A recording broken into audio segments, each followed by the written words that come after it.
На 13 ноември ракетата на Blue Origin New Glenn излетя за втори път от началото на нейната експлоатация, но за разлика от дебюта и през януари, сега първата й степен се завърна успешно, осъществявайки меко кацане върху роботизирана платформа в Атлантическия океан. Постижението е много съществено, защото с това Blue Origin се превръща едва във втората компания след SpaceX, върнала на Земята ракетна степен посредством собствената си двигателна система.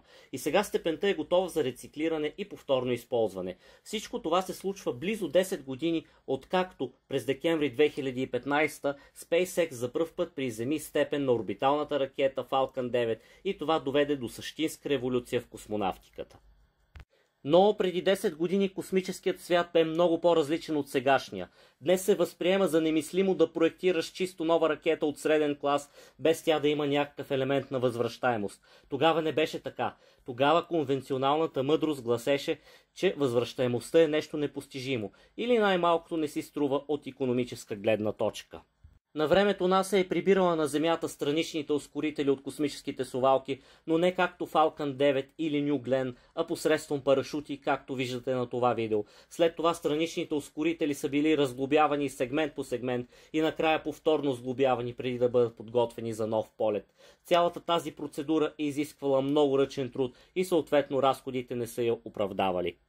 Освен НАСА, европейците също са връщали страничните ускорители на ракетата Ариана 5 с парашути, но само за инспекция, никога за повторно изстрелване. Също така американската фирма Rocket Lab е прибирала първи степени на лекотоварната си ракета Електрон с парашути, но компанията се отказа да изстрелва повторно вече върнатите степени и сега се опитва да внедри научените уроци в хода на разработката на среднотоварната ракета Неутрон.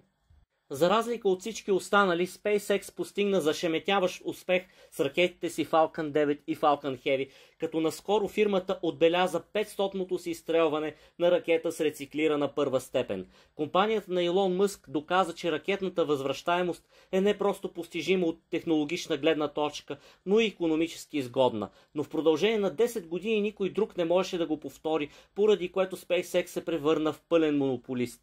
Сега се надяваме, че Blue Origin ще надгради успеха си и ще увеличи летателната честота на New Glenn. А за да разберете защо ракетата New Glenn е важна, достатъчно е да погледнете към тази графика, която бе публикувана вчера от Дейв Лимб, изпълнителният директор на Blue Origin.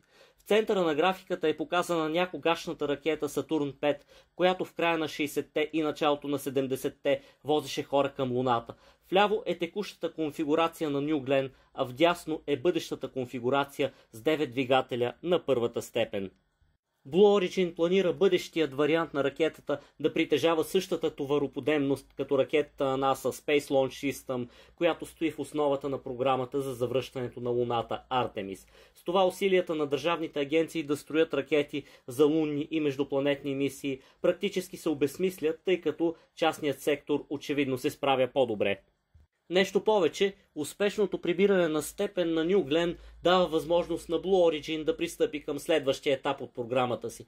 В рамките на следващото изстрелване, фирмата очаква да изведе на път към Луната спускаемия модул Blue Moon, който ще превозва товари към повърхността на естествения ни спътник. А понеже китайците са дали заявка техен астронавт да стъпи на Луната най-късно през 2030 година, НАСА и Blue Origin обмислят да преобразуват този товарен вариант на Blue Moon в пилотиран и така да гарантират, че американците няма да изостанат в новата лунна надпревара в случай, че SpaceX не успее да спази сроковете си с програмата Starship.